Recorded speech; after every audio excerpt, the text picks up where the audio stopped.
Rangpur city কর্পোরেশনের mayor অপসারণ পরবর্তী বিভাগীয় কমিশনার নিয়োগে চলছে নাগরিক সেবা। এ বিষয়ে রংপুর সিটি কর্পোরেশন থেকে সরাসরি জানাচ্ছেন প্রতিনিধি শাহরিয়ার মিম। শাহরিয়ার, নিশ্চয়ই শুনতে পাচ্ছেন, রংপুরের প্রশাসক নিয়োগের পর থেকে কার্যক্রম কেমন দেখতে পাচ্ছেন পৌরসভাগুলোতে? মাহফিজ, আপনাকে ধন্যবাদ। আমি রয়েছি রংপুর সিটি কর্পোরেশনের একদম গেটেই।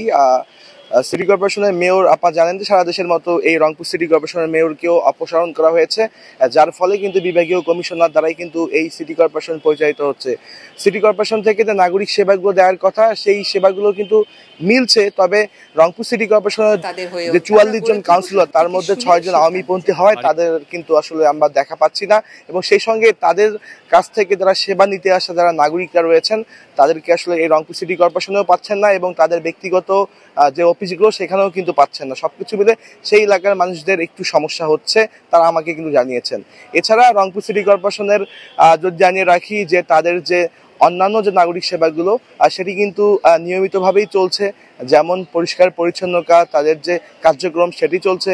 এবং এছাড়া যে এখানে যে লাইসেন্স শাখার কার্যক্রম, এখানে যে অন্যান্য শাখার কার্যক্রম, সেই কাজগুলো কিন্তু এখানে নিয়মিত চলছে। আমি রংপুর সিটি কর্পোরেশনের বেশ কয়েকজন নাগরিকের সাথে কথা বলেছি, যদিও এখন সকাল, তারা বলেছেন যে অনেকেই কিন্তু এখানে এসে তাদের ট্রেড লাইসেন্স নবায়ন করছেন, অনেকে এসে তাদের যে ভ্যাটের কাজ, করের যে কাজগুলো, এসব কিন্তু তারা করছেন। তো সবকিছু মিলে রংপুর সিটি কর্পোরেশনের যে মেয়র অপসারণ পরবর্তী যে কার্যক্রম, সেটি কিন্তু ধীরে ধারা হলেও কিন্তু তারা স্বাভাবিকভাবে চলছে বলে মনে করছেন এখানকার নাগরিকরা। তো এই ছিল আমার কাছে সর্বশেষ অবস্থা।